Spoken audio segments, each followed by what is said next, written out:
Mic नहीं कहीं दो कॉपी कॉपी करके रखी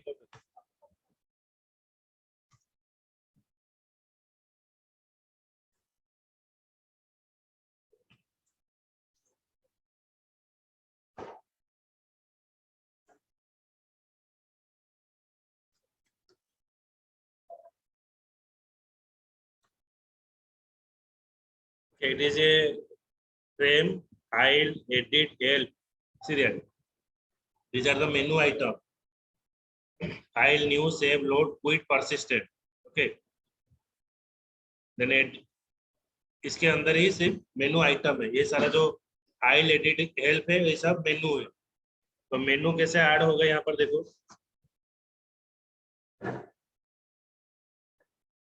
तो first of all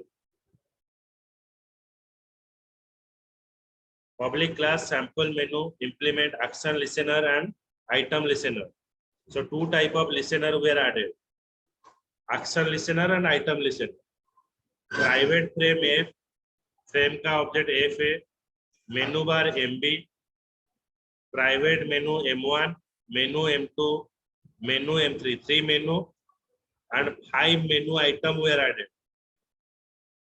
5 menu item were added. 1, 2, 3 menu item. 5 menu items were added.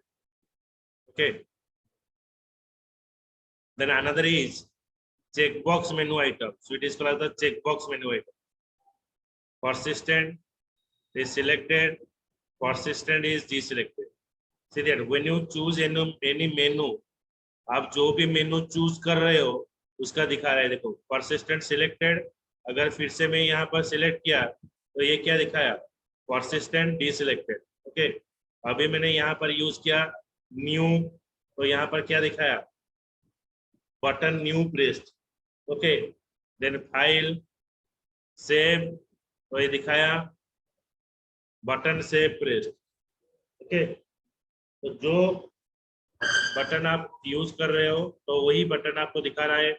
यहाँ पर एक ऑप्शन है फाइल क्विट, तो आपका फ्रेम क्लोज हो गया.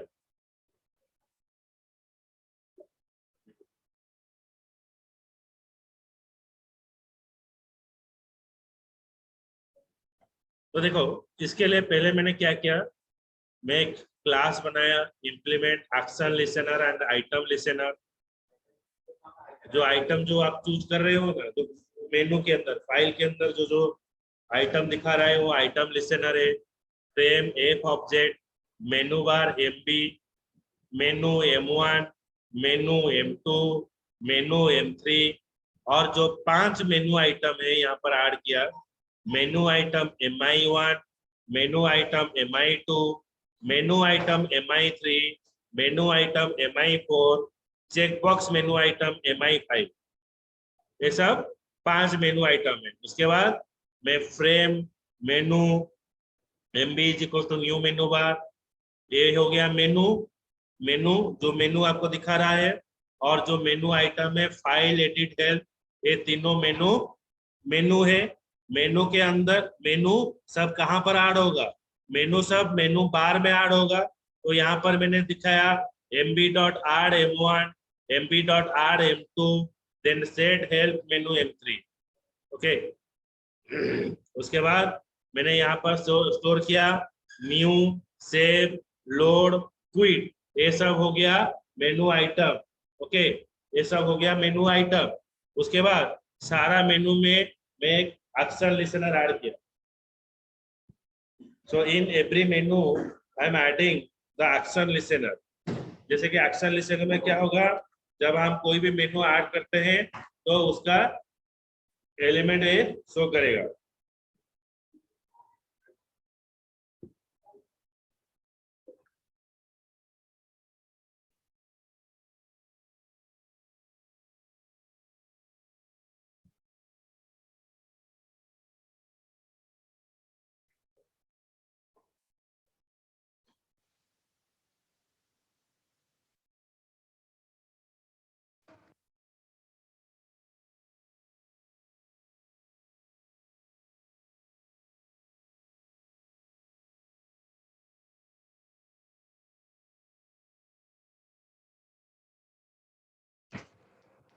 तो ये सब हो गया। सब मेनू में मैं यहाँ पर लिसनर ऐड कर दिया। MI1 add action listener, MI2 add action listener, MI3 add action listener. मैंने सारा मेनू को मैंने यहाँ पर ऐड किया। तो यहाँ पर जो मेनू एप्लीकेशन में यहाँ पर दिखा रहा हूँ, यहाँ पर अगर आप देखोगे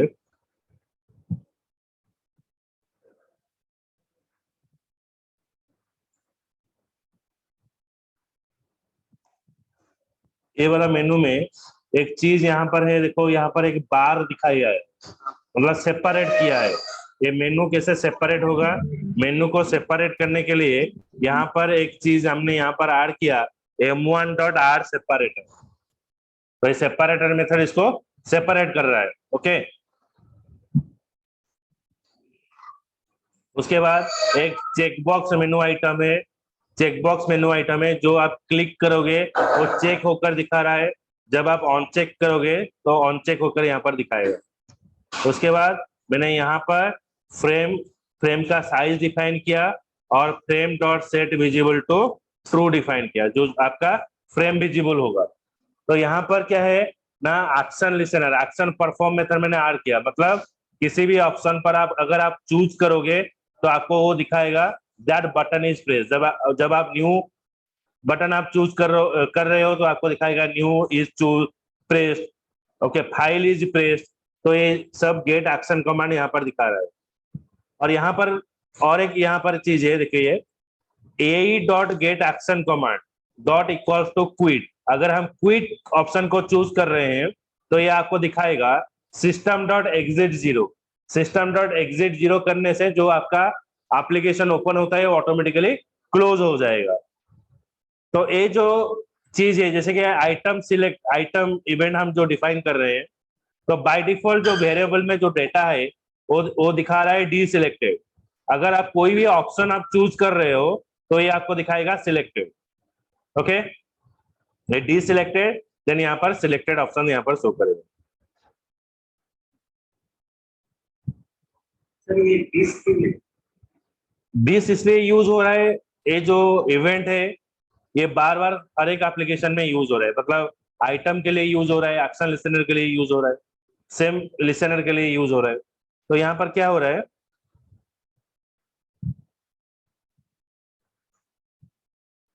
इसलिए आपको यहाँ पर ये सारी चीज यूज हुआ। ओके, अच्छा ये थोड़ा देख लो, अगर किसी लाइन में अगर डाउट होगा तो 2 मिनट टाइम देता हूँ। अगर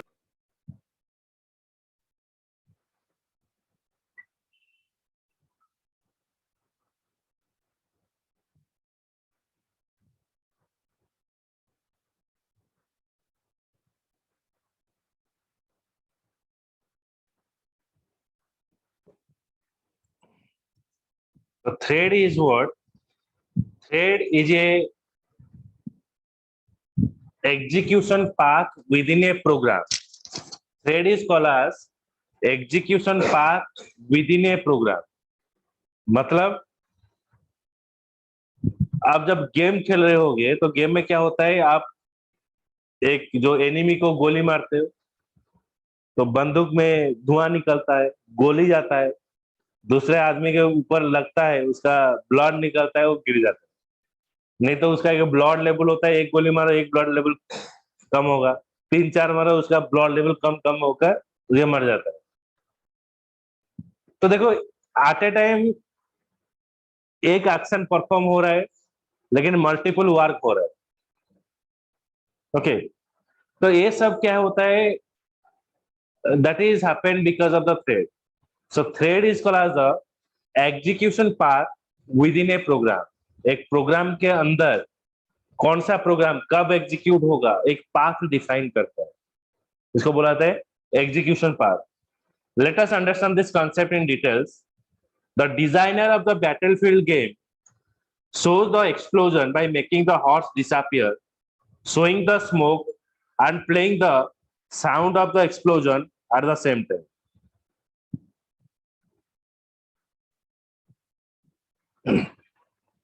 असेंडिंग अगर किसी असेंडिंग और descending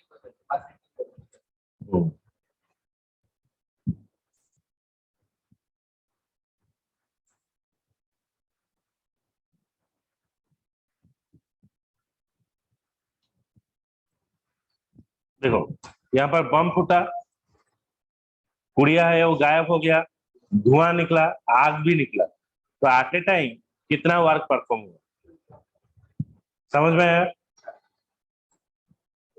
So thread is what? Thread is a basic unit to which an operating system allocate the processor time. The operating system allocate the processor time. अच्छा, मैं थोड़ा व्हाइट बोर्ड के पास जाता हूँ इसको समझाने के लिए। जस्ट अ सेकेंड, इधर आ जाओ।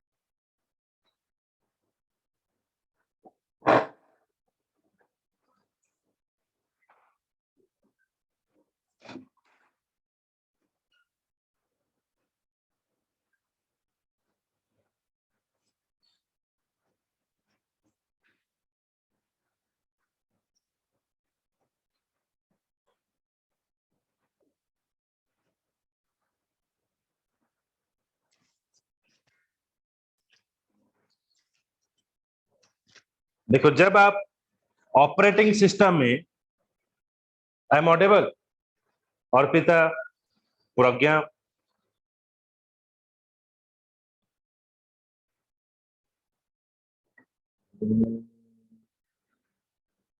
चेक कर लेते हैं। सपोज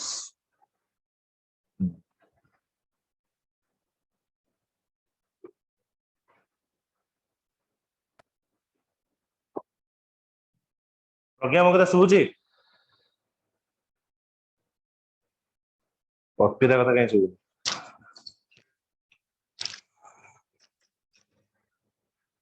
नहीं दे रहे, देखो। हेलो हेलो, ठीक। तो when you open any application, मैं यहाँ पर एक एप्लीकेशन ओपन कर रहा हूं।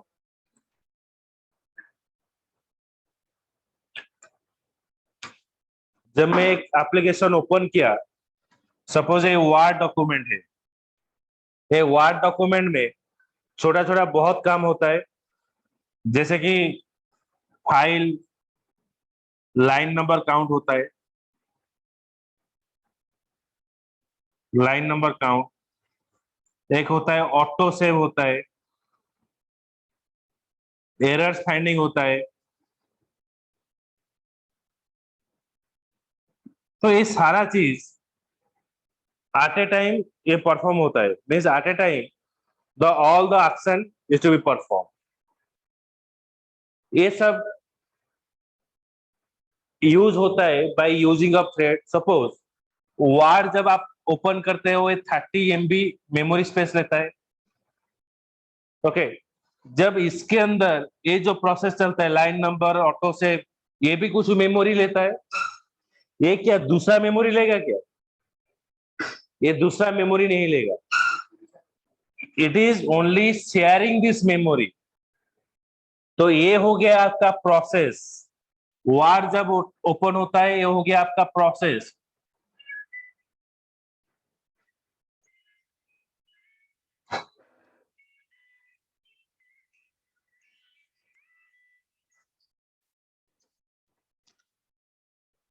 ये हो गया आपका प्रोसेस। प्रोसेस के अंदर ये जो सारा चीज है, इसको बोला जाएगा आपका सब प्रोसेस। ये सब हो गया सब प्रोसेस। प्रोसेस के अंदर ये सारा चीज हो गया आपका सब प्रोसेस। ओके, तो प्रोसेस के अंदर ये जो line number count, auto save, error line handling, ये सब हो गया सब प्रोसेस। तो ये सब सब प्रोसेस के लिए ये कोई दूसरा मेमोरी नहीं लेता, ये सेम मेमोरी को शेयरिंग करता है। So thread is a execution path within a program, or it is called as the sub process within a program. Okay, तो एंड विच इज इंडिपेंडेंट, ये इंडिपेंडेंट होता है, मतलब ये डिपेंडेंट नहीं होता है कौन थ्रेड किस टाइम पर काम करेगा, कौन सा प्रोसेस किस समय पर काम करेगा, उसका कोई डिपेंडेंसी नहीं रहता है, वो इंडिपेंडेंटली वो सब काम होता है।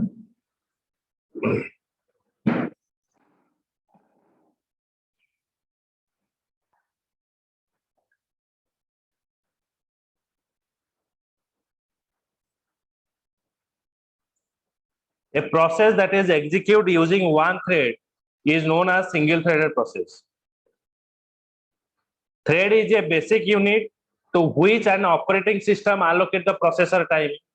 मतलब कौन सा प्रोसेसर कब काम क्या करेगा और क्या काम करेगा वो थ्रेड डिफाइन करता है।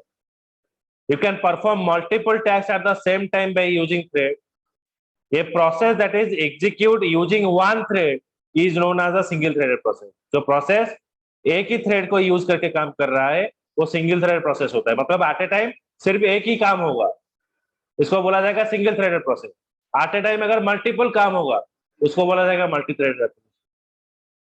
ओके, अभी जो एप्लीकेशन अभी क्या है, अभी सिंगल थ्रेडेड कोई प्रोसेस नहीं है, अभी जितना भी प्रोग्राम हम यूज कर रहे हैं वो सब मल्टी थ्रेडेड प्रोसेस है, means at a time multiple work perform हो रहा है। ओके, सो ये 3 पॉइंट लिखो, 4 पॉइंट लिखिए।